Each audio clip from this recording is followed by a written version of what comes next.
Okay, now it's good.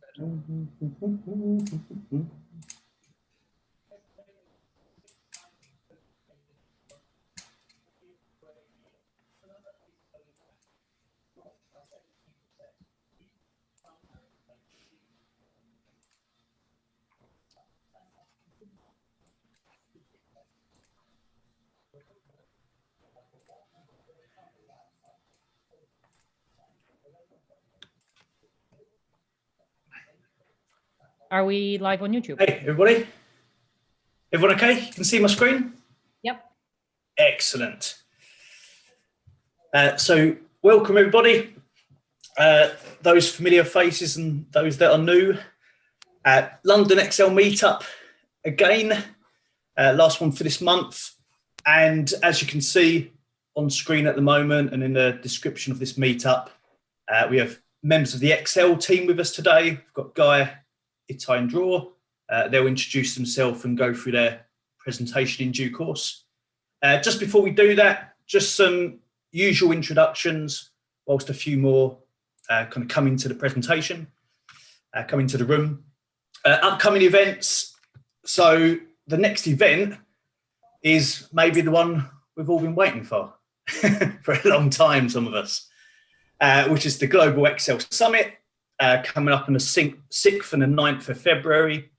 I know a lot of you, like on this session right now, are maybe in there. There's a lot of you on this call who are actually doing presentations there, and also a lot of you are already booked to attend. But for anyone who might be hearing this for the first time, you can check it out at globalexcelsummit.com. It's a huge Excel event with tons going on over 4 days, as you can see, although the last 2 days are kind of masterclass sessions. The first 2 days are just a ton of content, various rooms, obviously virtual rooms here, with a variety of Excel presentations going on, something for everyone. There's product demos, different Excel apps and kind of tools, and there's also a data clinic to get some help from other Excel people, experts on a variety of problems. So there's absolutely tons going on. There's free tickets for you to attend most of this stuff, but then there's also some paid tickets for sessions such as the masterclasses. And there's a code on screen there for you to get 10% off if you're interested in upgrading a ticket. But I say there's a lot to do for free. So on the 6th or the 7th, especially, I encourage you to go, grab a ticket, pop and take as much in as you can. Nobody expects you to be there all day. Although I've put on that slide that on the 7th, which I think is a Sunday, at 1600 in the open theatre is me. So if you're going to go for anything, that's the one to put in your calendar. No pressure. Then back to London Excel Meetup on Wednesday the 17th. Different time zone. Just notice it's a midday slot. So, most of the sessions we do are 6 o'clock London time, but this is at 12 for, those of us in around Europe and Africa, etc. It'll be a midday session for us. And we've got Rahim from Pakistan, hence the time change, presenting on creating a dashboard with little to no formulas, trying to use other Excel features to create a dashboard, something a bit different. The other things for me to say before I hand over to the team waiting is that this session is live and recorded. So we're live on YouTube at the moment. It's being recorded on YouTube as well. So if you want to play this back, or if you've come in late or you've got to go halfway through, etc., then there is a playback on YouTube, and the link to that is in the description of this meetup. It will also be sent in the follow-up email, where we'll go to thank you all. We'll provide information on, the Global Summit, upcoming events, and also that YouTube replay if you want to watch this amazing content back. So just know that that's the case, and I think that is it from me. So if I stop my share, and Guy, is it you coming in first? I don't know who's first. I will take okay.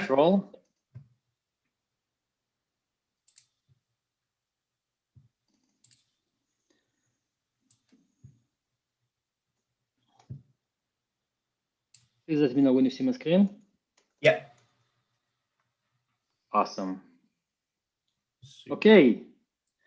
So, hi everyone. Good evening, good afternoon, good morning. I mean, it depends on the country. I'm very happy to see so many familiar faces and familiar names, sometimes without faces, but I'm really, really excited. We are very excited to virtually meet you, and we are all looking for better times so we can all meet face to face, hopefully next year or even earlier. We have a lot of new cool stuff to show you today. But before we're starting, I'd like to introduce me and my partners, Guy Dror, and myself, Itai. We are program managers in the Microsoft Excel team, focusing on different aspects of the product. We're talking to you from Israel. We're one of the main development centers of Microsoft and Excel is located. In Excel Israel, we're focusing mainly on the web version of Excel and the data import and transformation experience in Excel, all platforms. So today in the session, we'll talk about both and more. By the way, we're going to have time for Q&A at the end, but if you prefer to write down your questions in the chat in advance, so go ahead. So let's get started.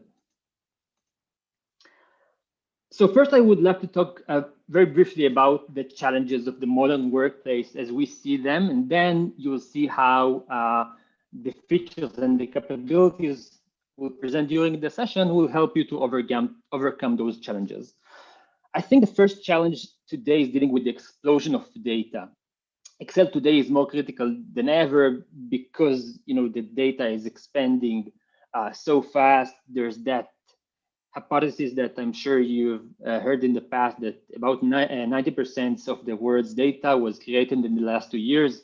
For me, it sounds very, very logical because the modern applications and services collect so much data about us, about our usage logs, health data, and more. And then this data need to be stored somewhere, of course, and also analyzed, right? We need, at the end, the bottom line of the report. We need the insight to forward to our manager. And this is the second challenge. Despite the enormous amount of data, your boss wants the report to be ready today, because tomorrow he or she has an important meeting with a customer or a presentation to the management, and they want the bottom line of that tons of data that we analyze. So we know that the data is expanding so fast, and also the data analysis need. But what about us, right? Our brains, our skills, do they evolve in the same exponential rate? Well, of course not, right? And this is exactly the place where Excel comes to help you fill that gap by introducing smart tools, fast tools that will get you the most meaningful insights out of your data. And you'll be right to see some of these tools.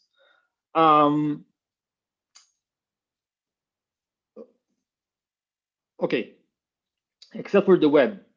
Promise to talk about that a bit. I know that not everyone are familiar with that platform, and I would be happy that everyone will be familiar with it. So for using Excel online, and now I will ask forgiveness from the Beatles fans. All you need is a browser. Okay, maybe it's not the best joke in front of London conference, but all you need is a browser. Simple as that. It doesn't matter where you are. You can work from the office, from home, from train. It doesn't matter which operation system are you using, Windows, Mac, or even Android or iOS. And it doesn't even matter which browser are you using. Okay, all browsers works. Edge, Chrome, Firefox, Safari, IE, etc. All you need is a browser and an internet connection. Yeah. With Excel for the web, you're always up to date. You don't need to install anything. Everything is on the web. I guess that you all have faced this scenario where when you've sent a file to your friend, but he or she couldn't open the file or couldn't see some of the data or some of the features because they are Office 2003, but you're working with the latest version of Office 365. Sounds familiar, right? Well, with Excel, it won't happen. It just can't happen because everyone are working on the latest and greatest version of Excel Online that we deploy about twice a week. So you're gonna get all the new features, the improvements, all the bugs fixes, and the new UI coming right out of the oven. We're working to provide you the same user interface of Excel in the web. We are well aware that popular software for more than 30 years, and we don't have any intention that you'll start learning a new software. We want you to use the knowledge and the experience you've gained during the years and use it in Excel in the web. That's why Excel for the web looks the same, feels the same. It has almost all the features of Excel desktop, and we work. But if for some reason you're working in Excel for the web and you wanna take your file and work in the client desktop app, don't worry, it's not a problem. Within one click in the web app, you can take your file and move to work in the Excel desktop version. So we don't need to download the file, make a copy, then upload it again to the cloud. Okay, don't need to do that. That's for Excel for the web. And we got pretty quickly to the demos part. To demonstrate you how powerful Excel for the web is, we're going to show you some of the features today in the web app and some in the desktop app. And of course, we will hope that you'll find those useful. Okay, first demo is about collaboration. As mentioned before, the modern workplace, I think, kind of enforces us to work together in collaboration with our colleagues. I mean, see where we are. We achieve more when we're together, right? When each one of us contribute to the document. This is not a nice to have functionality, but kind of vital and necessary capability that we just can't work without these days, especially these days, actually, when there's no office, everyone are working from their own home, in their own time, in their own time zone, right?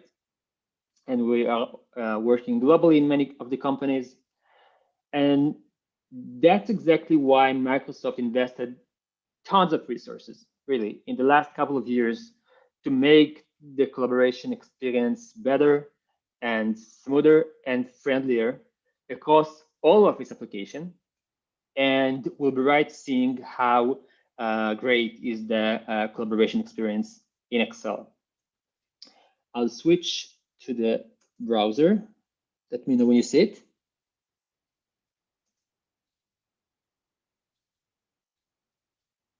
You see? And no one can unmute. Yes, we can see it. Okay, great, thank you. So, by the way, now I'm in Excel for the web. It's not easy to distinguish between the two. As I said, looks the same, feels the same. I'll be showing this demo in Excel for the web, but please remember that all the collaboration features and capabilities that I will present are supported in the desktop version as well. Okay, so the first and maybe the most important collaboration feature, in my opinion, is sharing. Okay, we want everyone to work on the same file, obviously, without downloading copies and then edit them and then upload them to the cloud with another name like final report _v2, right? We're not there yet, you know what I mean. it belongs to the past, and we're not. We don't want you to do these kind of things. Sharing is a basic capability, and it is super easy in Excel for the web through the share button right here in the, we call it the collab corner, okay? This right corner here. Clicking on the share button will open me this dialog. First, I can choose who can open this link. Is it anyone with this link? People in my organization, people with existing access, specific people.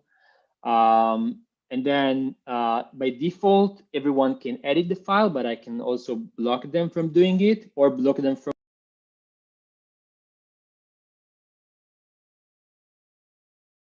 screen gone. Yeah. You must have said something that was NDA. It got snatched off. Yeah, and the tie has dropped. So let's give him maybe a second. Yeah, it often happens when you present from home with all the variety of internet connection problems and such. Where is he? Well, I believe he will reconnect. No, where is he? Oh, he's based in Israel. Okay, okay. I'm glad this happens to other people. Yeah. You don't seem so happy, guy. Oh, I am. Okay. All right. You didn't push the red button. It's okay did to you, show Oz? it. Who Give said that? second. You didn't push the red button, did you, Oz? No, I didn't. Never press the red button.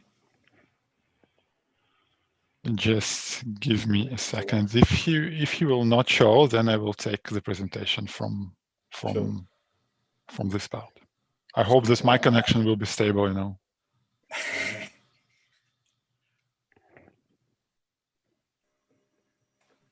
In our circles, I call this the Microsoft effect. That's why you should use Teams. No. All right, Faraz. It's more stable, you have to admit. Yeah, I used to like you, Faraz.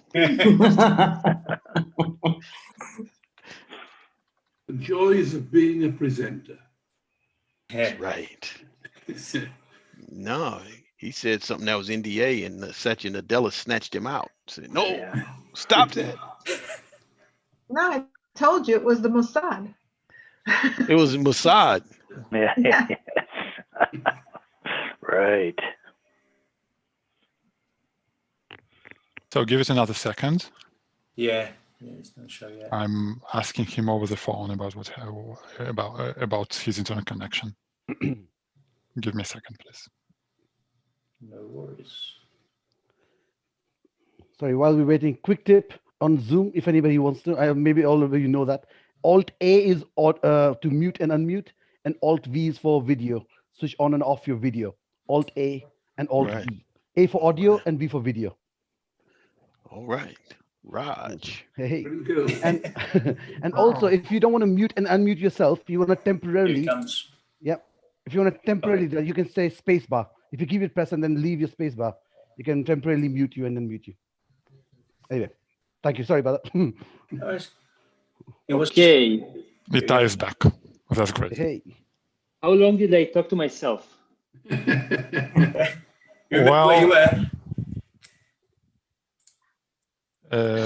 We lost you. I mean, you disconnected when you just started talking about the sharing screen. So you showed the sharing screen and how you create a sharing link and set up the permissions, and then you get disconnected. Oh, I'm so sorry. It was probably something with the network, and I got a notification on delay. Yeah, it felt weird that I didn't get any response, any feedback. Cool. So working. Okay. Do you see it now? Yeah, lots of pie charts. Great, so sorry. So I'll get back to the share button. Okay, so share I think is the one of the most important capabilities in collaboration experience, right? First thing in the share dialog is choosing who will be able to open the link. It can be anyone, people in my organization, people with existing access, or specific people. Then I can block them from editing. By default, obviously, we allow editing. And we can also block users from download the file for any reason if we would like to. Then I can write the names of the contacts or colleagues I want to share with them the file. I can look for a Guy and Dror, and I can send them this file, a link to this file. They will get a mail to their inbox. Another way is copying a link that can be shared on Teams or anywhere else, so they can use it as well. Super easy. Now, working on the same file at the same time is also an important functionality, right? When multiple users work together in real time, we call it co-authoring. As you can see on my grid, my selection is with the green highlight, and then I can also see Guy's presence highlighted in orange. I can see his name. Guy can edit, and I will see it immediately. Every value that he's entering will immediately impact any other object like chart in real time, and we can work together in real time. By the way, co-authoring is supported cross-platform, okay? Guy can work from any device, any browser, any Excel platform, okay? He doesn't need to work from Excel Online. It can be from the desktop version, from mobile, all works. Okay, but obviously, I mean, we can work together even if we're not co-authoring. Let's say that Guy is on vacation or Dror is in a different time zone, but I do want them to notice about something in this workbook. So I can leave them a comment. I will select one of the cells, right-click, add a new comment, and tell them Guy, at mentioning them, Dror,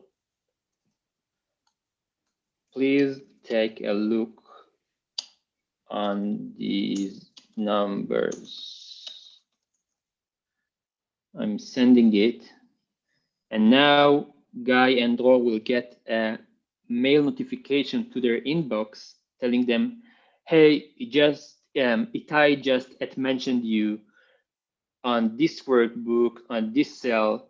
Please go and check it with the link to this specific cell. So Guy and Dror don't need to open the workbook and search for these comments. If they do want to see all the comments in the file, they can go to the collab corner, click on comments, and then they see all the comments in this file. Or the alternative is look for cells with that small purple shape saying that there's a comment thread on this cell. Okay, cool, right? Well, working together is fun, but in the past, it was painful sometimes. For example, in the scenario that you're co-authoring with other people, and while looking at the tables, some of the co-authors decided to sort or filter the data. Sounds familiar, right? Then the data I was looking at could disappear.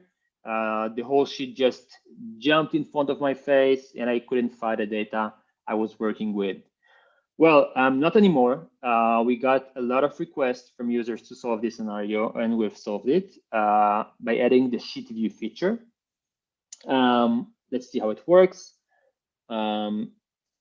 Let's say that I'm the user who would like to filter the table, okay? While other users are with me in the file and I don't want to interrupt them with my filter.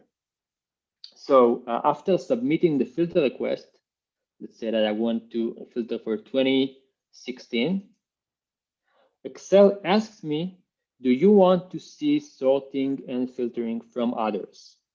I will choose to see just mine. And now I got into sheet view mode. How do I know? We see the black headers of columns and rows. We see that icon near the sheet bar telling me that I'm in the spatial mode, spatial view of sheet view, and I can filter and sort. So anyone else won't see these filters and sorts. I have here some options. This is a temporary view, so I can keep it. And I can also rename it, go into options, rename, duplicate, delete. I can save it for later use. Let's say that I want this view of 2016 and use it pretty frequently. Or let's say I want a view of the tasks assigned to me in another workbook. This is pretty useful. I can create another view by clicking on new, or exit this temporary view and back to the view that everyone sees. Okay, by the way, I want to say an important note. I showed you the most intuitive user scenario of sheet view, but when someone else is working with you, if someone else is not working with you, you're alone in this file and still want to create a sheet view, this is not a problem. You won't see that dialogue that we just saw because you're not authoring with anyone else, but you can go to the View ribbon tab and create a new sheet view. Last important thing, this personal view is personal only for sort and filter. If you're doing something else, like editing a cell, adding chart, doing any other edit, it will change the workbook and everyone else will see your changes. Okay, it's not a stretch mode, it's not a draft mode, it's a spatial view for personal filter or sort. Last feature I want to show you in the collaboration area is version history. Let's say that someone edited your file and you'd like to restore the previous version, or you're looking for the date you've defined some functions, or the date you've filled a specific number in a specific cell. With version history feature, you can do it. Go to File menu, Info, Version History, and now you get into this screen. Here in the right side, you can see all the versions and edits that Guy, Dror, and myself did when preparing to this event. I can choose one of the versions, and then Excel will show me how exactly it will look like. If I want, I can restore it. So the original file will take this version and make it the original version of the file, or save a copy if I want it in another file for any reason. For getting back to the document, click here on the left on the arrow, and here I am in Excel for the web. That's all. Well, I hope that you'll find all those collaboration features useful and that it will improve your work together. And that's it. Now I'm going to hand over the mic to my partner, Guy, who's going to tell you about new cool stuff in Excel. We have time for like 1 or 2 questions if someone has. If not, we'll have time for Q&A at the end. Sure. Can I ask a question, Faraz? I don't know if you want to ask yours. Sure. How did you get to the sheet view? Sheet view. So two options. If you're working with someone else, let's say here Guy is with me in the file. Guy, 1 second, I will share again my screen.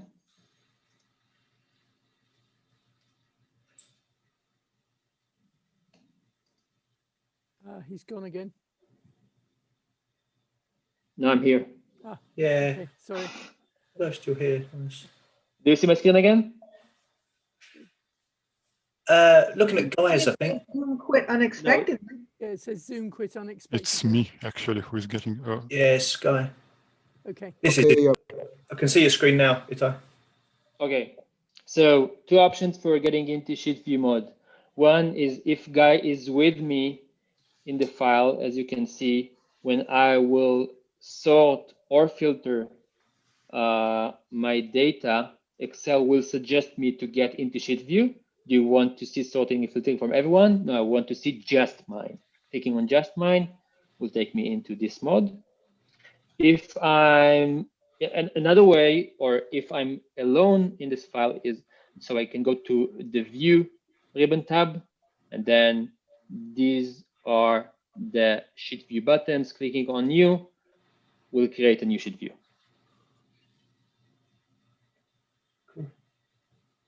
Thank you. Sure. Okay, Guy? Could I ask? You okay for one more question, or is it okay for one more? Yep. May I? Yeah, go ahead. Yes, just quickly. Must the co-authored file be in a Microsoft-owned location like OneDrive or SharePoint, or can it be in any old shared network drive? For co-authoring. For co-authoring, yeah. For co-authoring, the file can be stored also on third-party host. Do you have an example? Well, I have a client who is trying to use it, and he's got Google Drive that he wants to store things on. Well, I think that I meant almost all the third-party hosts, except the ones that has their own spreadsheet apps. Okay. So I guess it won't work from Google. Yeah. Okay. Well, I'll tell him to try things. Various options. Thank you. I do have a suggestion for Google Drive from Teams.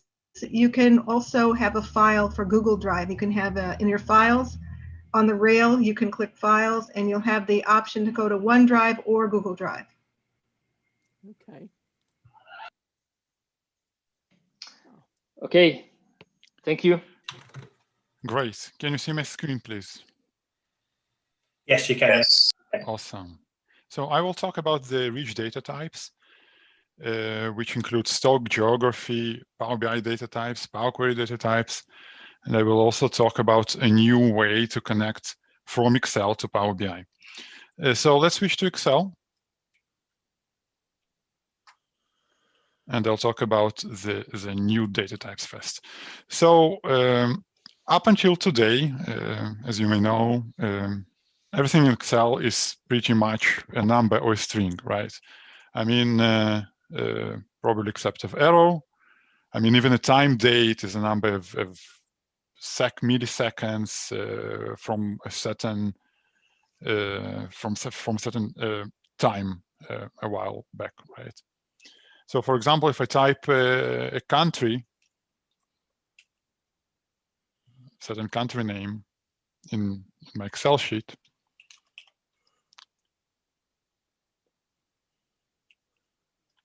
I'll type UK. So right now it's just a text, right?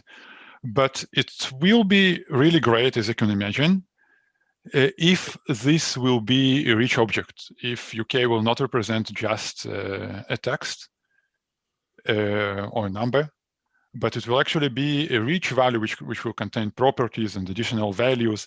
So we'll be able to browse those properties and explore them further and take a look at them in formulas, and so on. We enhanced and introduced this functionality a while ago. And to just a second, I apologize. Can you see this this bar on top, or is it only for me? Only for you. Yeah, awesome, great. So yeah, I apologize. It's my first time that I'm presenting on Zoom. So yeah, we recently introduced a new functionality in Excel, which is called data types.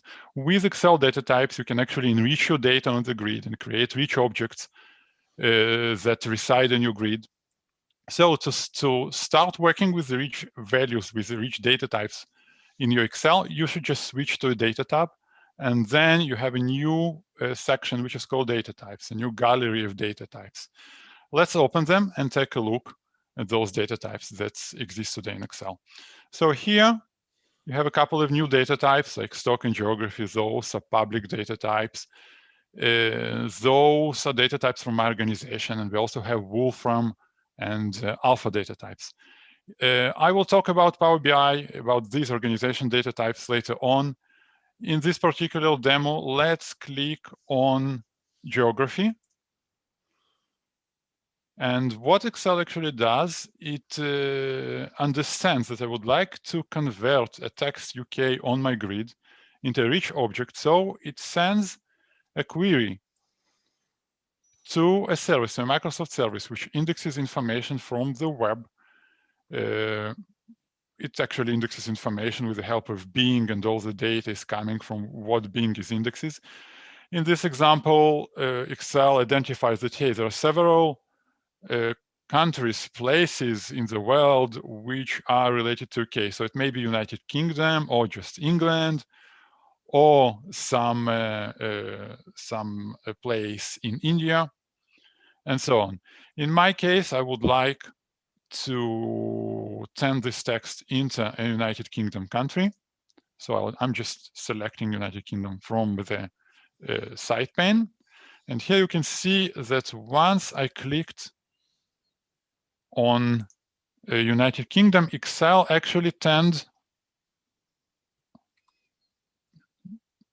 this string for me into a rich object. You can see it by the fact that there is a nice small icon here on the left. I can click on this icon and see the representation of United Kingdom in a nice card. It has a flag, which will appear in a second. It has different properties, which I can scroll down and take a look at them, right? So for example, you can see that like, here, the capital of UK is London, and the mayor is Boris Johnson, and the population, and so on. And by the way, you can notice that there are various properties here, right? And you can see that London actually also has a nice icon on the left, which says, hey, London is actually a rich object by itself. So I can click on London and continue exploring this object on the grid. Now I'm exploring London, which is the capital of United Kingdom. So I will see a couple of images from London, right? And I will see additional information and so on. The data is coming from Bing, and I can see this by the fact that there is an icon right here which says, hey, you are actually looking at information that was brought into Excel with the help of Bing. Let's go back.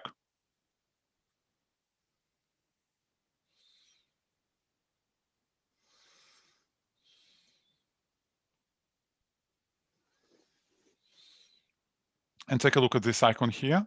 With the help of this icon, with this small little plus, I can expand the different properties of this object, so they will appear in my grid. So let's, for example, expand the capital. And you can see that it was expanded as a rich object by itself, so I can click on an icon and continue exploring the London with the help of a card. And so on. I can continue and expand additional properties of United Kingdom.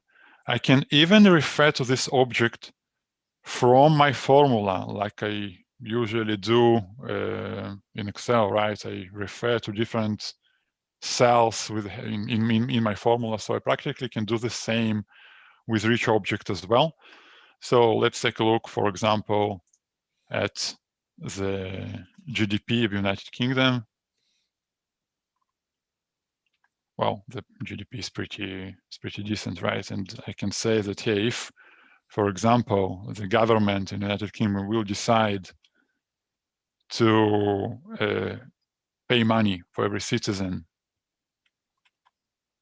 C5, for every citizen in the United Kingdom, so every person will get around $42,000. Right, so it's just an imaginary example, but it demonstrates how I can work with rich objects from my formulas. You have a couple of additional data types, as I've mentioned. You have stocks, and you have currency. We recently introduced another cool function for stock history. It is actually available as of today, I think, for all the customers in production. And this is it. This is the first demo, an introduction to rich data types. And I've showed you how you can work with those data types on the grid, how you create new data types on the grid, how you can work with the data types through the notion of cards and explore the different properties of the data types from the formulas.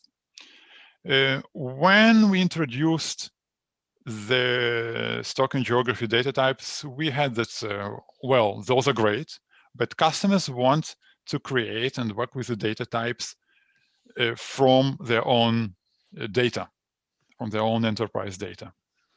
And with this in mind, we introduced yet another type of data types, which is called Power BI data types. And this will be my second demo. So let's say that I'm running a food delivery company and I'm creating invoices for my customers. Here you can see the customer name. If you take a look, there is a small nice icon here, which says that, hey, this is actually a data type that you are looking at right here. Let's click on this icon. I can see the card. You're already familiar with this card, right? And in this case, you can see that the data is coming from Power BI. In the previous example, it was a Bing icon. In this example, it's a Power BI icon.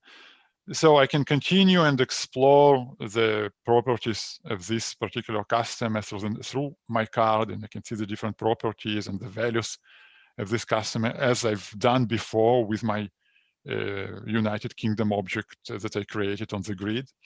I can choose a different customer from the dropdown. Let's choose this one. And when I choose a customer, you can see that the customer name and the address and the phone number is changing, right? I'll do it again so you will pay attention.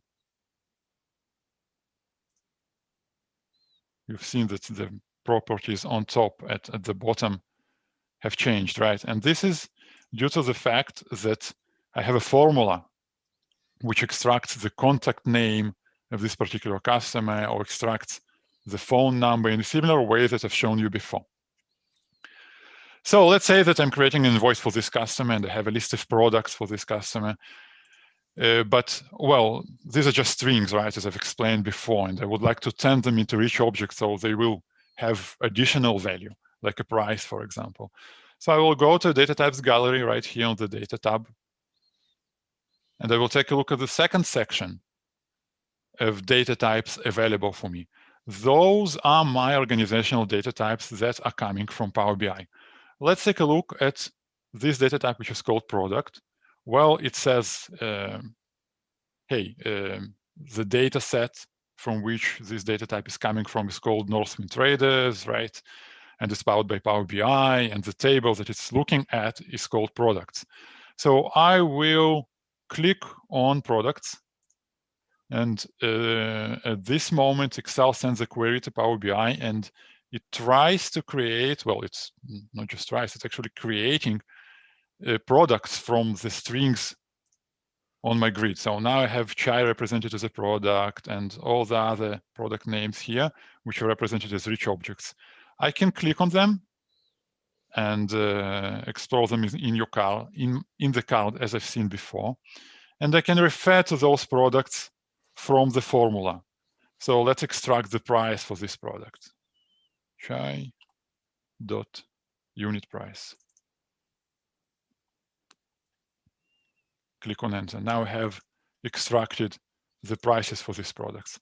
Let's say that for this customer, I want to mention another product in this invoice. So it will be Boston crab meat.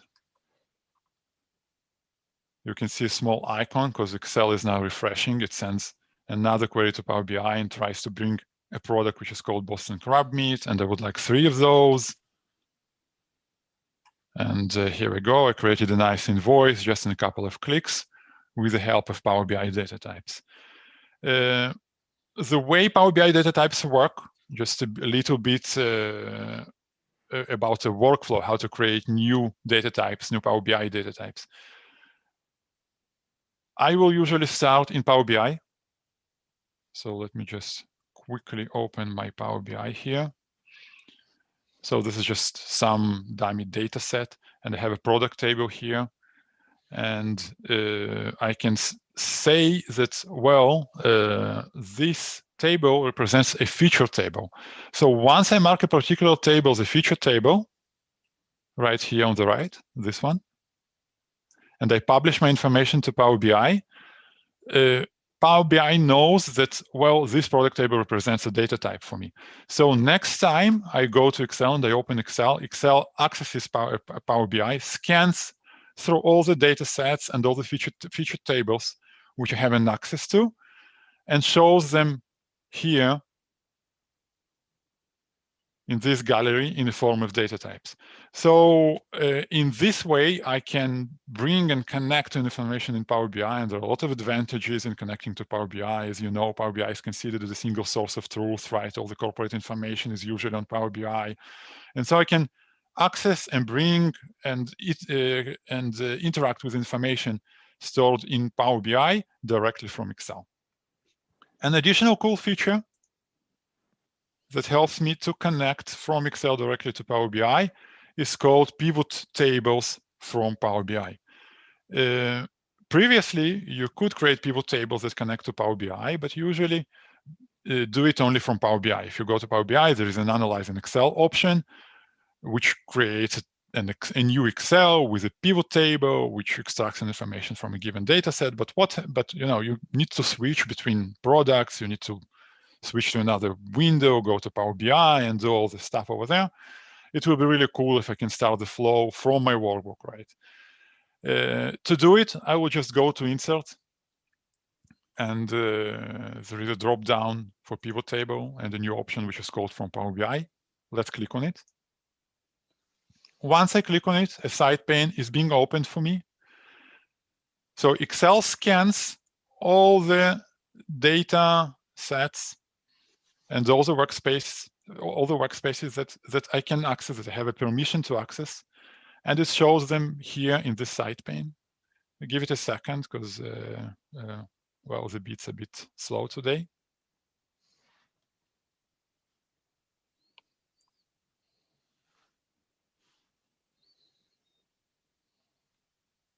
In the meantime,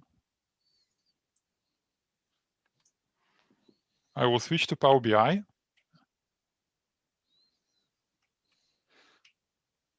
Right here. And I will show you where I want to import the data from. So I will be importing data. Just give me a second. It's still loading. Well, cool. Let me just close it and try again.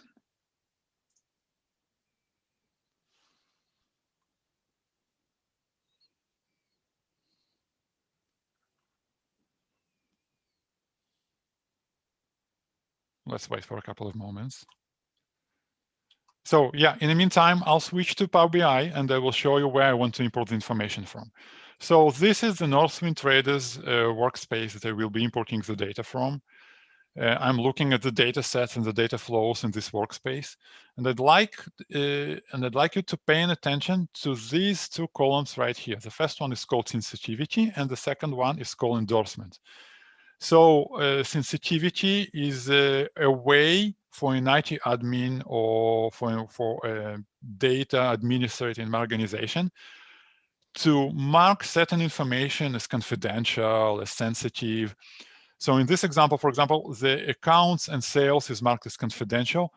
So by marking this data set as confidential, I'm actually telling the system, the entire Microsoft ecosystem, to make sure that this data never leaves the boundaries of my organization. So even if I'll try by mistake to send this data to someone else outside of my org, I won't be able to do it. Regarding the endorsement column, so this is a way for an IT admin to mark certain data sets as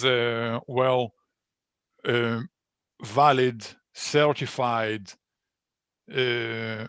proven data sets that contain valid data that it can use in my analysis. So in my example, accounting data is a certified data set. It's actually a way for an IT administrator to tell, hey, this data is good. You can trust this data. This data was checked. It's valid. You can use it in your analysis, and this way your analysis will be, will contain the right data. Let's switch back to Excel. The side pane was opened for me, so I will search for a Northwind workspace that I've just showed you, and I will click on account and sales. And this is actually this table, account and sales data set that I'm trying to import the information from, right? A pivot table is being created. Give it a couple of seconds.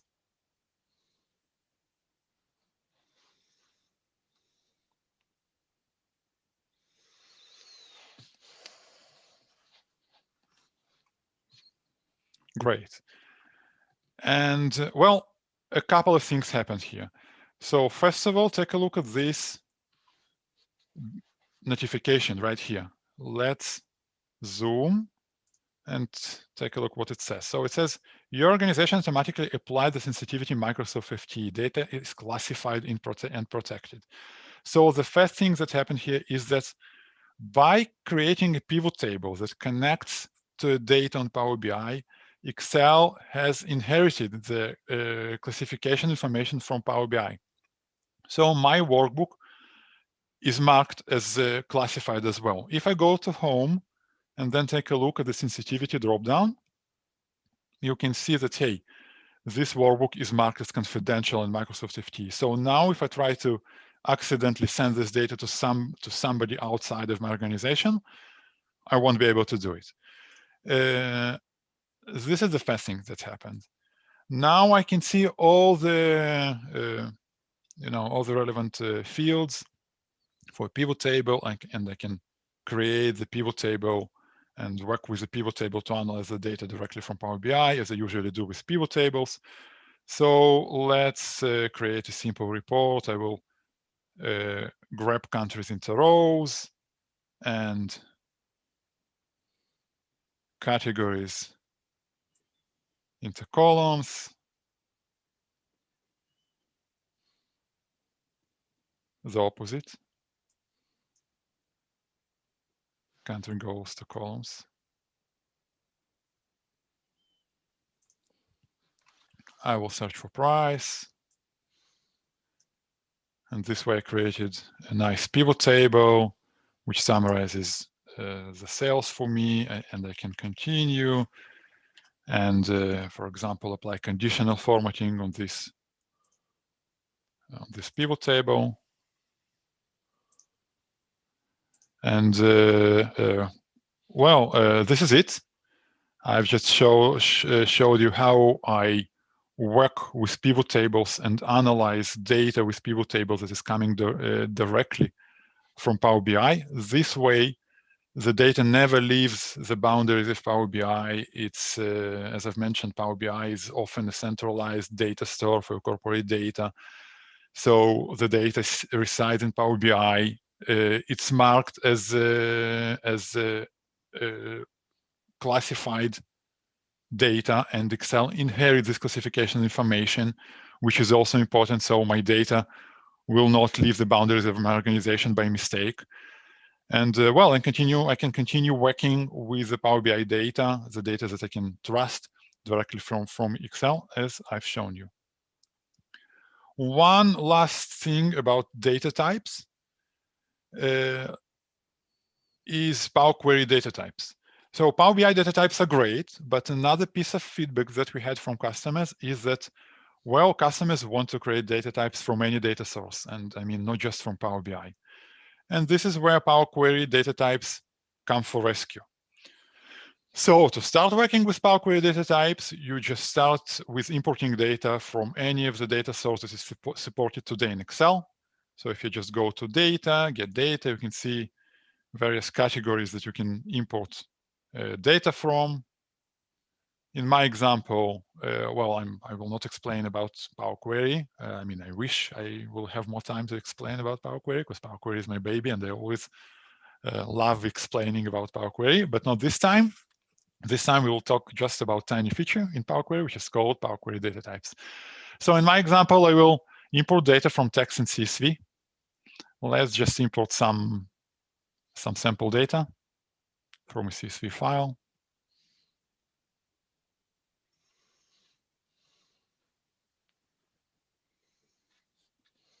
Let's go to my data. So I'm just importing some sample company sales information. Let's click on transform data to go into query editor in a window that will appear shortly. So here I can see the preview of my data, and to start creating data types, I will just click on transform data.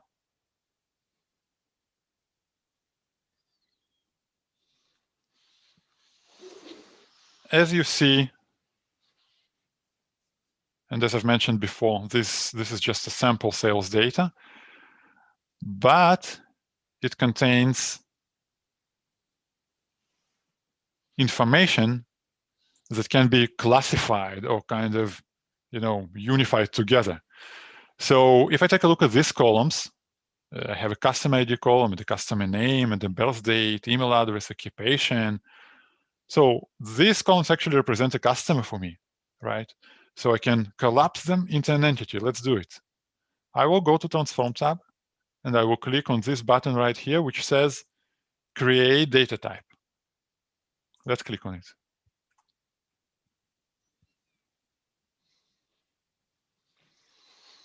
A Create Data Type dialog is being opened for me. I can give a meaningful name to this data type. Let's call it a customer. And I can decide what will be displayed, what will be the display string for this customer once it's collapsed into a column, in one column, I mean. So in this case, it will be a customer name. I can also go to Advanced tab, and it allows me, gives me some additional options to move columns from the data type and to the data type, right? But in my case, let's just click on OK. And well, these columns were collapsed, so now I have a nice column which contains the data type which represents a customer for me. You can see it by the fact that it has this icon right here. It's a data type icon. And if I click on a certain cell, I can see the different properties and values for this particular data type. There is yet another data type here which represents a product. It's this one, product label. So let's create yet another data type. And let's call it a product. Product. And the display label will be product name. So now I have two data types. This is the second one right here, and it also has this now icon right here, as I've explained before. I'm done. I've created two data types for my sales data. Let's load it into the grid.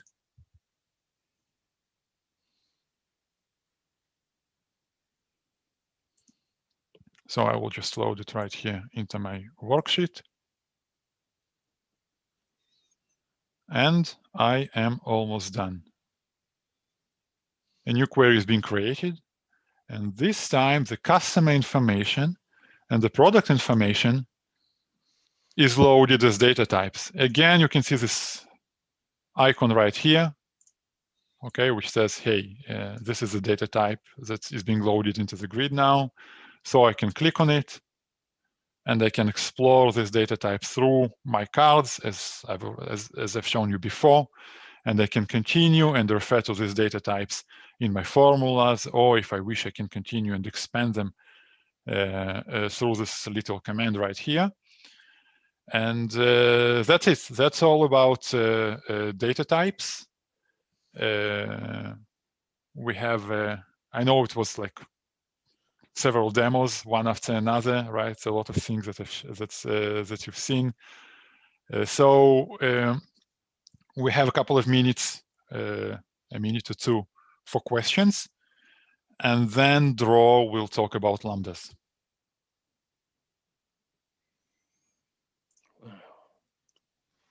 A lot of stuff, right?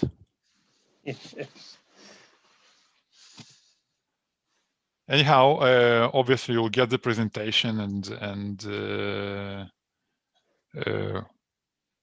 we'll have our contact details later on, so you'll be able to ask us questions over email or whatever.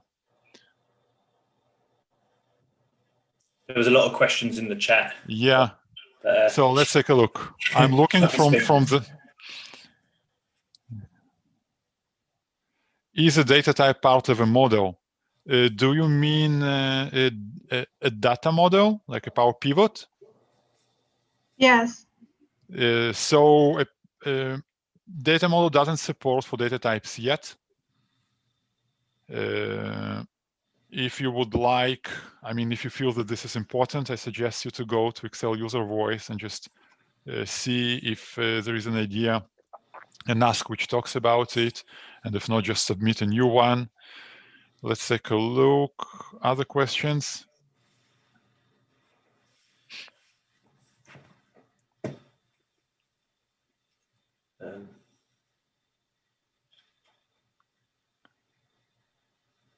Power Query for Mac. You knew that question was coming. Yeah, so Power Query for Mac, it's unrelated to data types, but Power Query for Mac is in process, is in development. I will quickly share a link to what is currently available in Power Query for Mac. Power Query for Mac. Just give me a second. This is what we currently support, and you should expect more functionality to come later on this year. I've just sent a link. Oh, I should send it to everyone. Just give me a second. Here we go. This is the link. Other questions regarding data types? One last question. Let's take a look. I'm browsing through the chat window. Just a second. Yeah, I thought there was more questions, but some of it is just like requests for features. Yeah. So we can provide this chat after if you wanted to list. Okay, cool. I'll continue looking at the chat window and answering questions. Sure. Awesome. Dror, go on. The stage is yours. Can you see my screen? Can you hear me well? I can see your screen and I can hear you. Awesome. Perfect. So hello everyone. I'm super excited to be here with you today. Let's talk about Lambda. What is Lambda? This is a new capability that revolutionizes how we build formula in Excel. Excel formula are the world's most widely used programming language. Yet, one of more basic principles in programming has been missing. And that is the ability to use the formula language to define your own reusable function. Now, Excel already allows you to define custom function, but only by writing them in entirely different language, such as JavaScript or VBA. So question to you, do you have a calculation you repeat all time that breaks when you pass them around your workbook? Do you want to write your own function at Excel? Now you can do it with Lambda. So what it gives you, custom function that you built using Excel formula language. You can name them and call them using the equal sign in the formula bar. They are reusable. They can encapsulate other function or other lambdas. And when you edit one, everything is recalculate. And last but not least, they can be recursive. So let's see some example. Let's use Lambda to write the Pythagoras theorem function and bring, after 2000 years, Pythagoras into Excel. I will start by typing the Lambda in order to get the Lambda function. This function gets get parameters or calculation argument. Parameter, a value that you want to pass to a function, such as cell reference, string, or number. You can enter up to 253 parameters. In Pythagoras theorem, I have two parameters, the A and the B1. Calculate is the formula that you execute and return as a result of the function. It must be the last argument and it must return a result. This argument is required. In a Pythagoras function, my calculation will be the square root of the sum of the squares. So let's write it.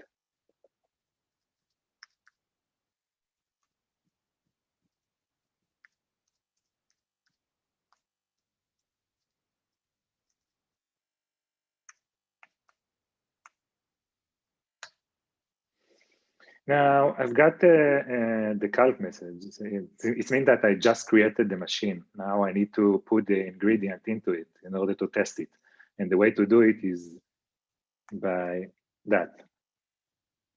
I will type the two parameters that I want, the values that I want to enter to that machine. It's going to be this one and B3.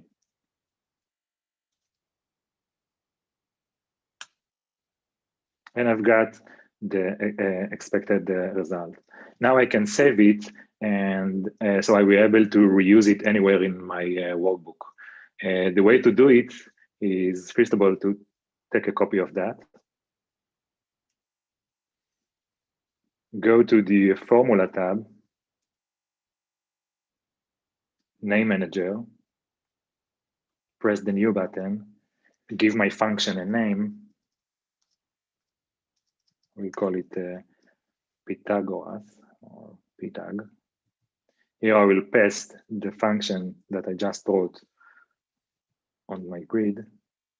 I will press and enter.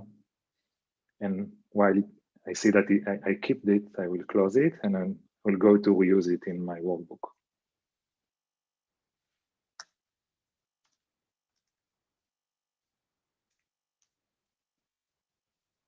I will pass two values. And I've got the result. Now, if I will change one of this param, the calculation will auto-recalc again. As you can see, this is a powerful experience thanks to Lambda. It's easy now to build your own function, call built-in function in it, reuse it in your workbook, and get recalculation once there is a change in one or more params. Let's see another example, a practical one.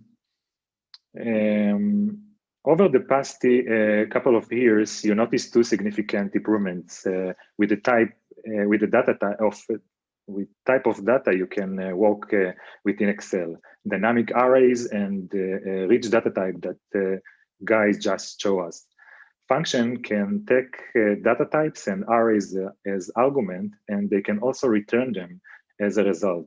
The same is true with lambda that you build. So let's see it. Here I have the table cells here on my workbook, and I want to get the here I want to get the subtotals cells of particular categories, and to get it in a different currency. I have two rich data types here, which stand for my conversion rates, USD to Euro and USD to GBP. And I will use a predefined lambda function, which was defined by, for example, sales analysis in the organization, and I will reuse it. Let's first see the function definition. Again, the function are kept under the name manager, and the function that I previously created is the currency one, and this is the definition of that function. This function gets two params. One of them is the cells, which is an array, and this is the conversion rate, which is a rich data type, and this is the calculation for that function. Now I will go and we'll reuse it.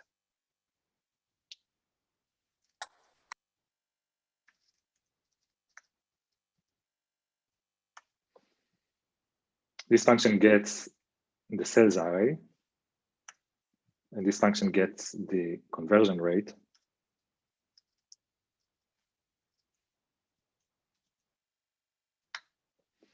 And I've got the expected result.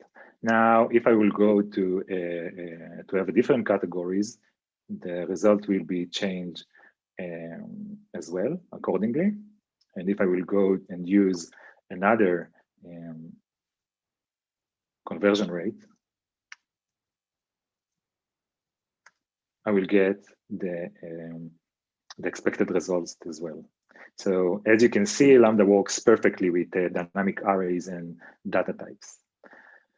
Let's see another example. Let's raise the bar and see the recursion. One of the big missing pieces in Excel formulas has been the ability to iterate and repeat over a set of logic at a dynamic defined interval. Now, this will be easy thanks to Lambda and the support in recursion. So let's see it. I have a set of strings here, and I want to specify which characters should be removed from those strings dynamically. If you knew it was always fixed set of characters, you could do a ton of nested logic, but that will be complex and error prone. Now with Lambda, that can be done easily. I have created the function ahead. This is the function. It's kept also under the name manager. I call that function replace char. It keep, as I mentioned here, if I repress it, I will see it as well, and the definition also. And recursion kicks in with a request to call the replace char again. So I call it here again. And it will keep calling itself until it parses over every character. You see it on the table, on that table. Every character to be removed, giving the desired result. Still, it will give the actual desired result. So this is how recursion looks like in action. So let's use that function.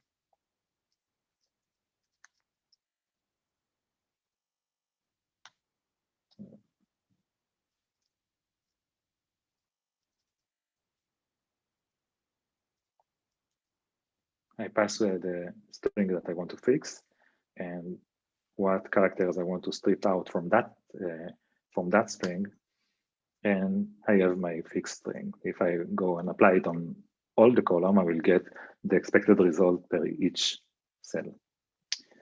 So as you can see, recursion is simple now with Lambda. So that's it. I just show you how powerful Lambda is. I am sure that you are going to love this. And if you would like to use it today, sign up for the Insider Beta. Any questions about Lambda? I think they've both been answered in the chat. Sure. Any other questions, guys?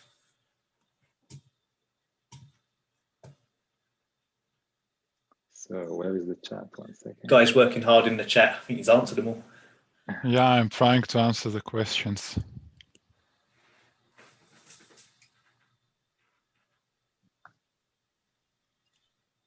Where does the name Lambda come from? Quick question. So actually, it's been used by other programming language. If you are familiar with Python or .NET or even AWS, they are using the Lambda. It's I think that it's related to someone that invent this functionality and the way it works, and it adapted by programming language, and now we adapt it as well in Excel. Thank you. Thank you.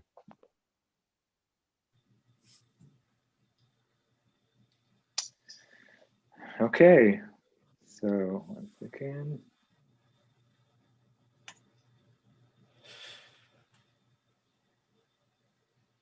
Excellent questions flying in. Sorry? Questions coming in, yeah. So would it be optional arguments in a Lambda coming? The parameters are the optional argument. The last one, the calculate one, is the one that the formula that you want to return back when you write your Lambda. This is required, but the parameters, you can define 253 parameters, but some of them, of course, will be optional. Sure. I mean, when you create your Lambda, can you make your own parameters optional? My own parameters optional. I didn't try that. So it's a good question. I will have to. I know that you can at the moment. I'm wondering if it's coming. Mm-hmm. I don't know about what are the next things to. I will write it down, but I don't know what are the next releases to support that. I will have to check this, or you can follow on our blog to get the latest as well.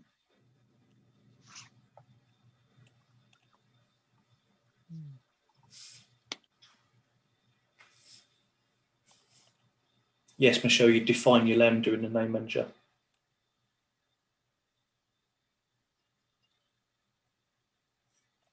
The chat's pretty busy. Yeah, I can't see this chat for no reason, so I will have to answer after the. Yeah, sorry. Do you want to carry on with your thing? Mm-hmm. Okay, so let's continue. Sure. So this is the cool stuff for today.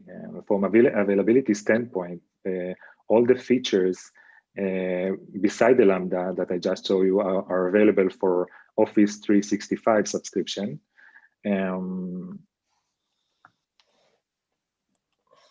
And we encourage you to learn more about the latest and greatest in Excel through this channel.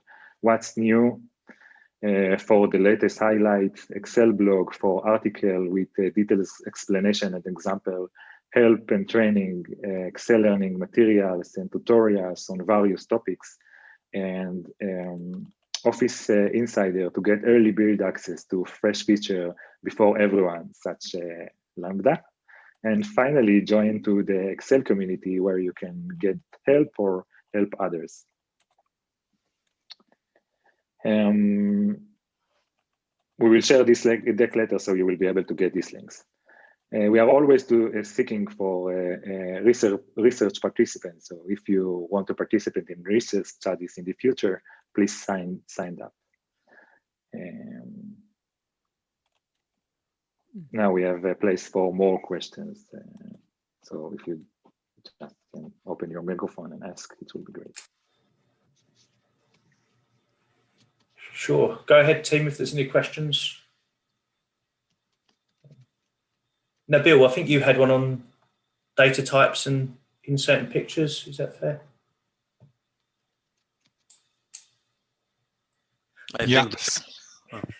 I think that everybody are asking their questions on the chat, so it's pretty quiet, but a lot of activity. That's amazing. Thank you guys for this amazing event. Sure, it's our pleasure. Feel free to ask questions. Just open your microphones and ask questions. during the presentation. We try to answer some of the questions on the chat. But I mean, let's do it face to face, kind of, right? Let's do it, yeah.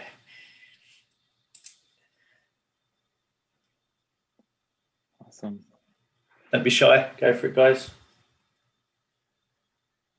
So I'll just take a couple of questions from the chat. I don't see Power Query data types in my Excel app, but I'm not on Insider plan.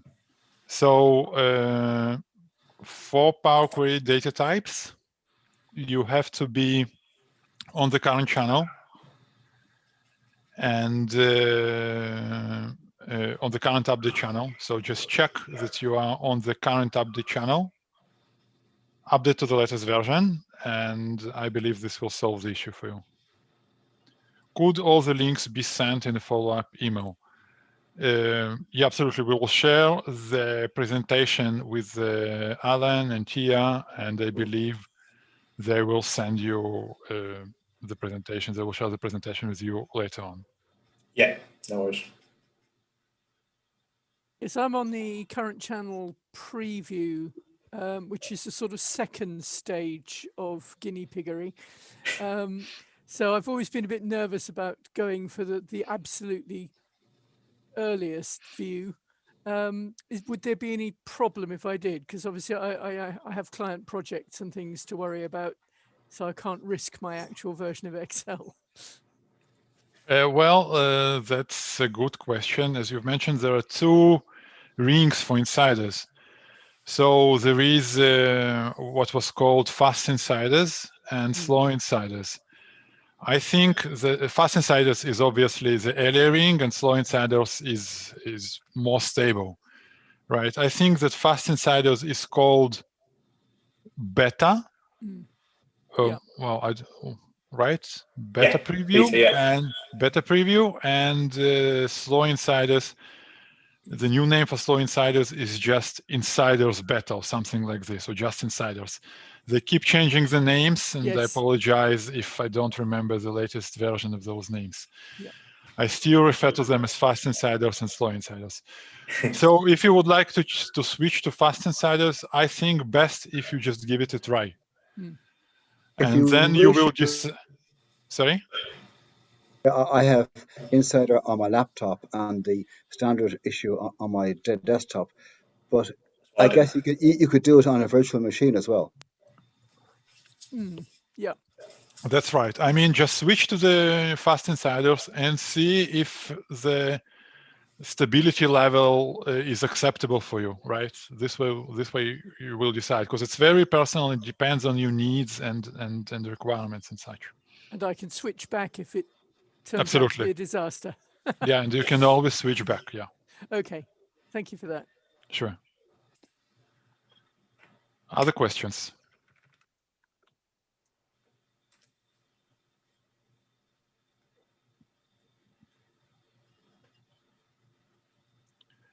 Any improvements? Well, if nobody else is going to ask, I may as well occupy some airtime.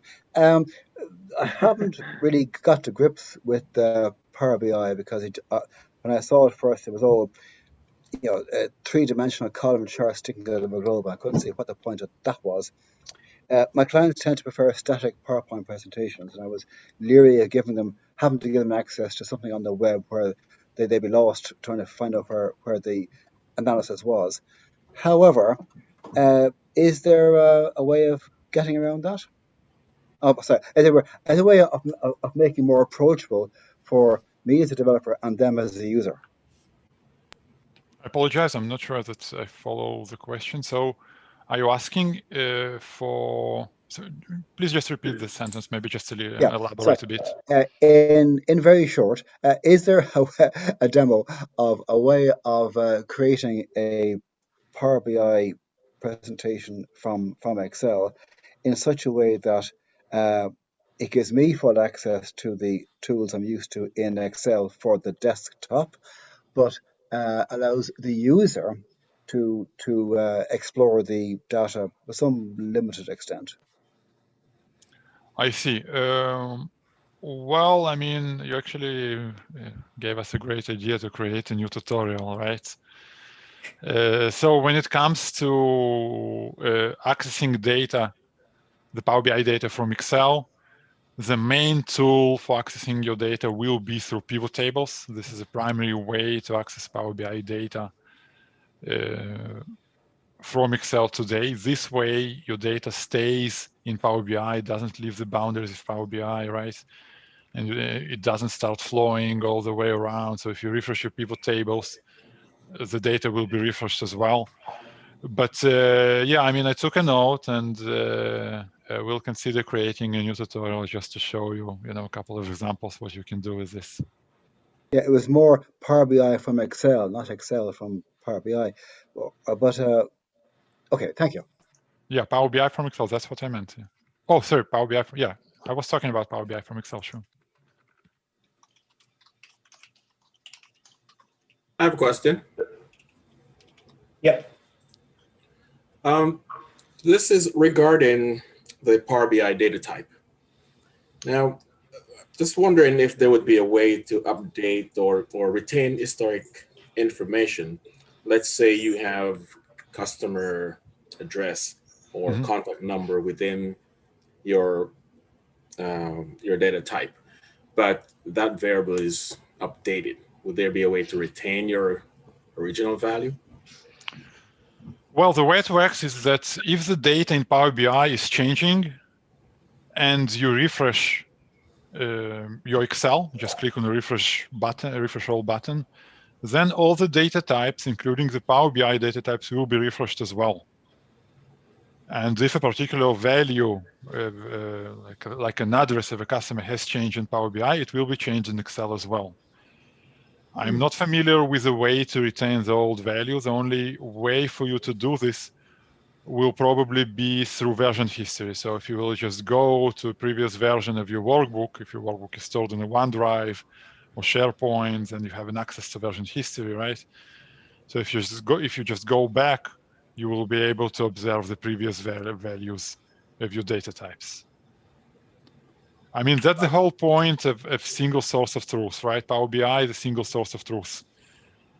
It holds the latest and the most updated data. If this data is changed, then I mean it makes no sense to keep the old values in your workbook. The data has to be refreshed. Yeah, it's just there's cases where I could think of where you would want to retain that history. Mind you, it's not necessarily specific to TBI. It would be a case where that would be a problem either way, but there may be relevant cases where you might want to retain that history in terms of where your customer might have been located at the time of a particular order versus a later time in history. Yeah, so at this stage, like the best solution will be to use version history. Right. Or just, you can always expand the values that you need, the columns, the additional columns, and save them as values. So this may be like another workaround, you know what I mean? Yeah, got it. Okay, thanks. Sure. Other questions? There's a question in the chat. I don't know if Fres wants to ask it. Hey Guy, how are you? Guy, on the Power Query, can we access the version history of a workbook? Sorry, what is it? The version history.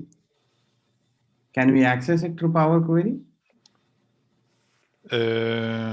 What do you mean by that? Can you elaborate, please? Like if I have a file, I kept it on a OneDrive, and I've been using that file and I'm continuously updating because, and after that I need to access a certain version history from that workbook. Could that be possible with Power Query?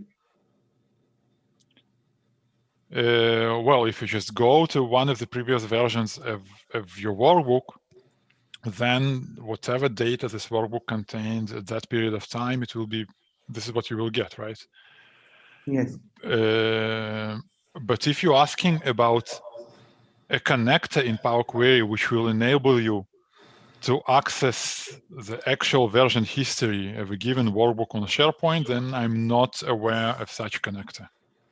I'm not aware of any plans to introduce such a connector. Like you're asking to connect to a version history. Like a version history is actually a database, right? This is what you can think about this way. So you if you're asking about accessing this database, it's the version history database, with the help of Power Query, then I'm not aware of such functionality. Thank you. Is it because you're trying to access a particular day, like it's a file that you recreate every single day? Yeah, actually it was depending on the question which was been asked by someone right now. So like if you have different versions, then based on that specific version, the user can go and pull the data and he will have exactly the same information. Like it was mentioned about the customer's addresses. So if somebody had changed in a specific version, then that person can come to know, okay, on this specific date, this information has been changed. So maybe I think we can add it to the user voice. Yeah, probably it will be a good idea. Like in general, when it comes to new feature requests, I really encourage you to go to Excel user voice. I've sent the link previously in the chat window. I can share it again. I mean, this is a real ask, right? If, because what you publish on Excel user voice is actually helps us to prioritize. So if a particular ask gets a lot of voices, it actually helps us to prioritize our resources. So I really encourage you to go to Excel user voice and just vote for ideas that you love, that you think are important. So another question here from the chat window. Today, while editing Power Query, Excel is inaccessible. Will this be resolved in the future? Do you mean Power Query editor window? Like when you inside the Power Query editor window, then you can't go back and access Excel? Yes. Is this a question? Yes, this is the question. Yeah, great question. I personally had it multiple times from a lot of customers. And again, my best advice for you will be to go to Excel user voice and just vote for this idea. There is an ask for this in Excel user voice, so you can just click vote, search for this ask, and click vote on it. I mean, Franklin, I'm completely honest with you, right? We would do it if it would be cheaper, a cheaper ask. Unfortunately, it's a kind of complicated from the technical standpoint. This is not something that we will be able to do in a month, or not even in 2. I know that US customers who kind of less care about our engineering ability, but yeah. Anyhow. But can I ask? I want to ask. All right, I get the expense of it, but like, at what level are you talking? Just being able to do anything, because it would help me to be even able to just go and see something, not even do something in Excel, but like, what was the name of that thing I had, and then maybe just go switch to a different tab and see. Oh, that's it. Yeah, I'm talking about this as well. Wow. Even accessing the grid, to be able to scroll and see what is behind the Power Query window is really challenging up to, well, yeah, it's really challenging from the technical standpoint. So again, if you would like this to happen one day, maybe, again, I suggest you to go to Excel user voice and vote for this idea. Additional questions about the materials that were presented here during the session? I wish you would have not spent the money on ideas and put it on this. Ideas need money. Oh, no comment from. Well, speaking about ideas, I mean, that's a great comment, Oz. Thank you. Speaking about ideas, I mean, I can definitely understand why you as a customer, I mean, you're a high-end user, right, Oz? And you're used to do everything by yourself. including all the analysis and everything, you will never trust any artificial intelligence machine learning service out there. Because this is what you do everything by yourself. But I can assure you that less advanced customers find ideas pretty useful. Because just imagine, like, you open a workbook, you import the data, or you open a workbook that already contains the data, and you just want to, and you're a less advanced user than than the typical Excel MVP, and you just want to get a sense of your data to to find some trends, some outliers, things like that. You would do it easily because, I mean, you do it for living, right? But less advanced users will find ideas really helpful for this particular scenario. Okay. And I mean, I don't want to argue, like, right. We're developing features because they have been asked, not because, Yeah. All right. Yeah. Additional questions. I just had a quick question. I mean, I think I do apologize if it's been answered already in the chat. Basically, I was asking, like, if there was a lot of mentions in a spreadsheet. I know it was mentioned that you receive an email. The person will receive an email that this you've been mentioned here and so on. But is there a way when the spreadsheet, somebody opens a spreadsheet and there's too many mentions for that particular person? Can they see all of them in one place? As in, like, is there a list of always so if I just want to see all the cells where I have been my name has been mentioned, would I be able to see a list like that, or is there like a view I can see where I can see where all, yeah, you know what I mean, right? Yeah, Itai, do you know So, so as far as I know, there's no such a list of all the mentions. I did comment, I think it was to you in the chat, sure, that it sounds like a great idea. By the way, I'm going to forward it to the right team.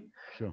In the meantime, I suggest you to open the comments pane. Sure. And then, well, in a long document, there may be a few tens of comments, and look for your name there. But thanks for the idea. No. And not only list, but can it be highlighted, like all the cells that are like, like you have like in Excel, you say anything that's got formulas, you click on that, find, select, and just say this one, and automatically everything gets highlighted for you. Yeah, So, another good idea. I will forward it, and if you can also post this suggestion in user voice site as guys suggested, it would be great. No worries. Thanks again. Thank you.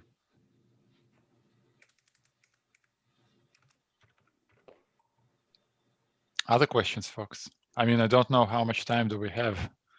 I mean, I can stay for some more time to answer questions if you wish. Yeah, no rush if anyone's got any questions.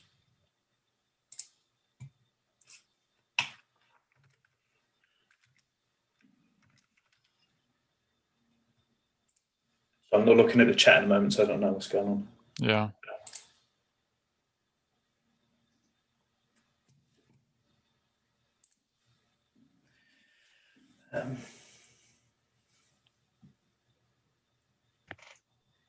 Yeah, would we see some kind of performance and something like analysis that a query is taking how much time for refresh, like how we have it in Power BI, like that? Are we going to see something coming up in Excel? Can you give me an example? Like a query takes like 5 seconds or 10 seconds to run to get the data, mash it up, and present you it. So would there be any kind of calculation that a query takes how much time to run? Because there are some third-party tools we can see those are available. And I think in Power BI, it's already there, the query refresh time. So are we going to see something coming up in Excel? Yeah.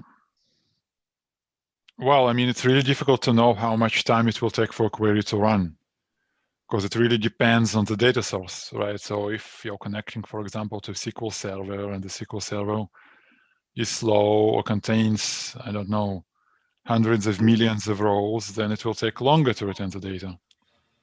So it's kind of a problem which is impossible to solve, right? Am I missing something? No. But what are the best practices, guy, you can give for the Power Query? You know, when we are working with Power Query, some best practices to follow. And well, can I ask, because you reminded me of something about this partial imports, and I think it's on Power BI. I don't know, but like the client who imports weekly stuff, but every time it goes all the way back to January 1st and imports all that stuff again that is not changed. And then by August, it's taken over an hour when really it just needed imported the last 4 weeks. Yeah, so you're talking, so first of all, Faraz's question about best practices. Well, you know, it's a very general question. Yeah, there are so many tips and tricks, and I believe our fellow MVPs and the folks who are here on the call will know better than me, right? I can just give some very general, you know, advices and such. If you have a particular question, how to improve the performance of this, or how to improve the performance of that, how make this query faster, I encourage you to share it with me. I'll be happy to take a look. Maybe I'll be able to assist you. By the way, there is a tech community that Dror has talked about. And this is actually a great community, right? Like, there are lots of active users there, and a lot of people helping and answering questions and such. So I also encourage you to engage there in conversations with others and get some help. Oz, to your question about, sorry, I apologize. To your question about, I believe you're talking about incremental refresh, which exists in Power BI and does not exist in Excel yet. So yeah, this is definitely one of the known gaps. And, you know, funny because I've just discussed it with Miguel earlier this week. So again, the best way to promote this will be to go to Excel user voice and to vote for this idea. I'll be happy to see how popular this request is before, you know, before making any calls.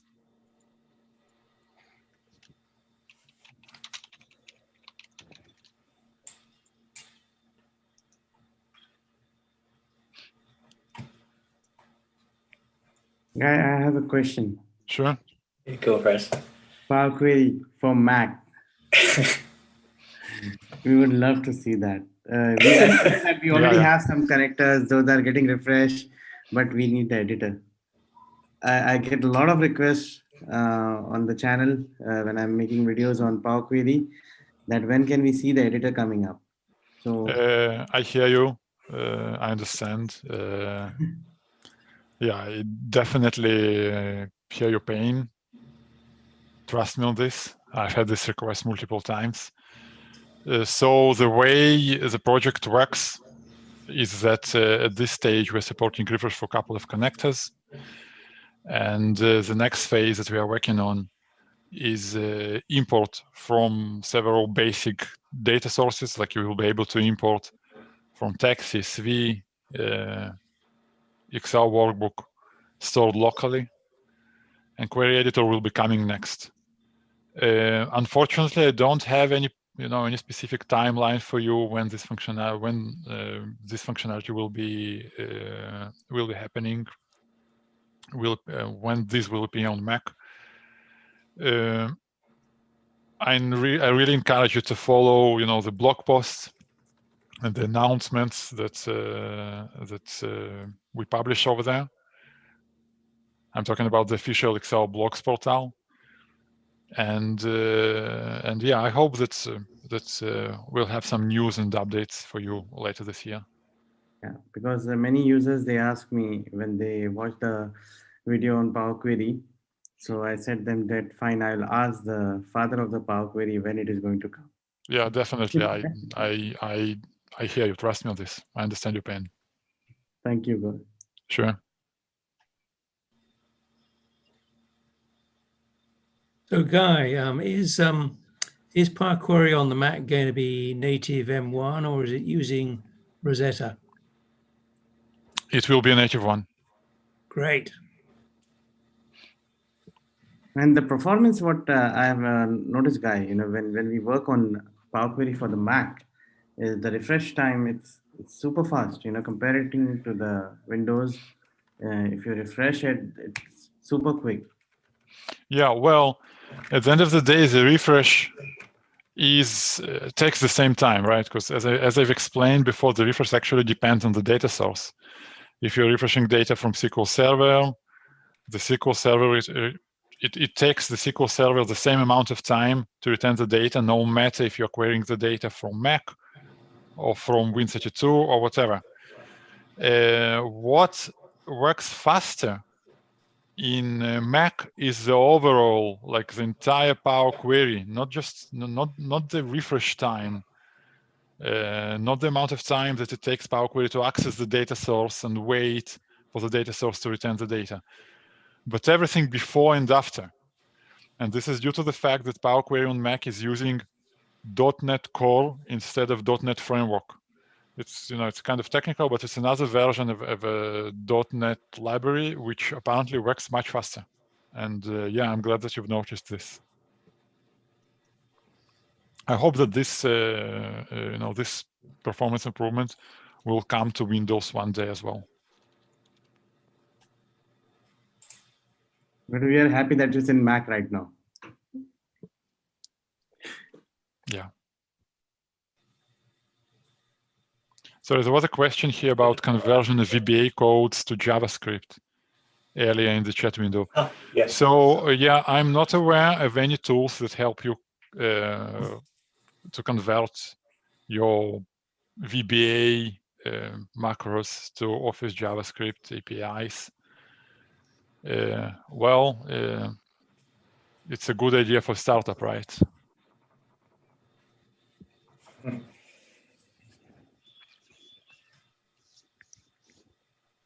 Are these scripts available for the Office 365 users, regular users? I believe for them, the scripts are not there. Only the business users have the access for the automate. That's a good question. I was under the impression that it's available for everyone. Itai, would you know?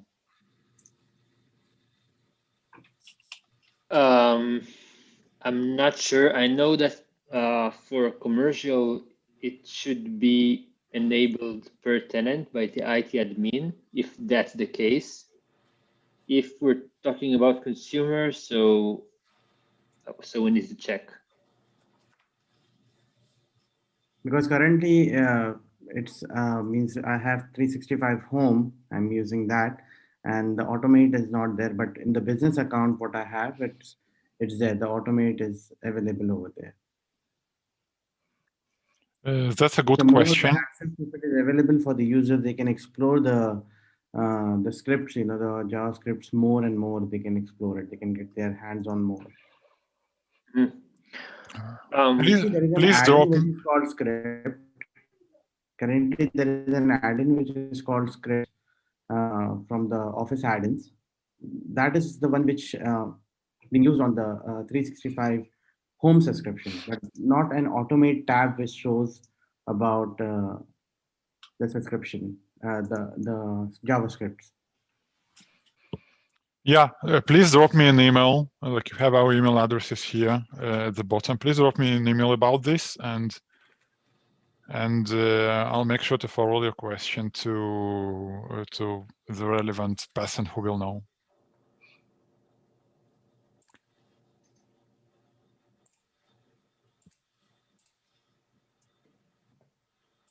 Other questions about a link to the Office JavaScript tutorial. So yeah, I have a link. You may continue asking questions in the meantime, and I'll search for a link. We have also a link to for a recording of another meetup we had like a month ago, where we've presented Office scripts. It can be useful alongside with the tutorial. I'll search for a link. It should be on YouTube.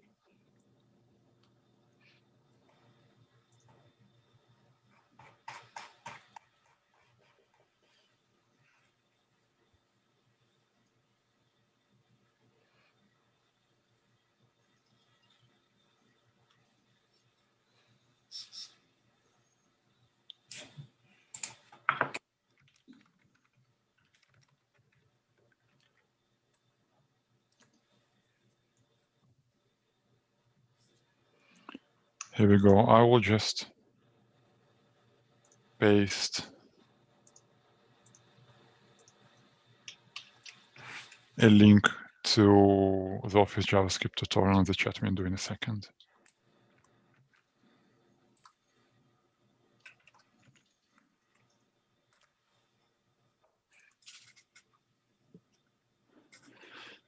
Got it. Any additional questions?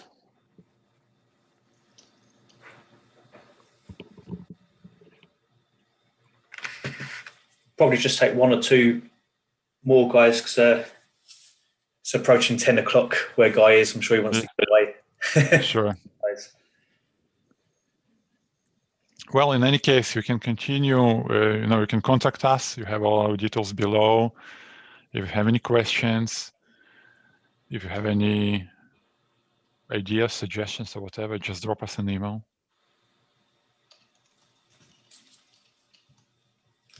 Cool. And we'll share the chat log and the team have said that they'll share the files that they're presented with today. Just make sure, I know a lot of people have left now, but just make sure you've RSVP'd on the meetup page, because the email will go to who's RSVP'd there. So if you've attended a meetup but haven't said you will, you're not going to get that email. So I just want to stress that so you don't miss out. Yeah, well, to summarize on my end, for me, it was a fun. Really, thank you so much for attending this meetup and listening to Dror, Itai, and myself. This was great. Thank you so much. Thanks a lot to you guys. Guy, Dror, Itai, thanks for your time. +1. Thank you very much. Good to see you guys. Cheers, buddy. Feel free to say goodbye, team. Thank you. Shalom. Hey.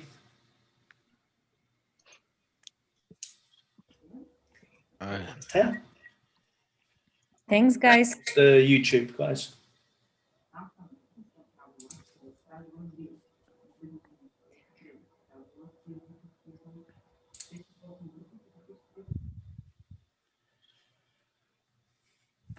Okay, YouTube.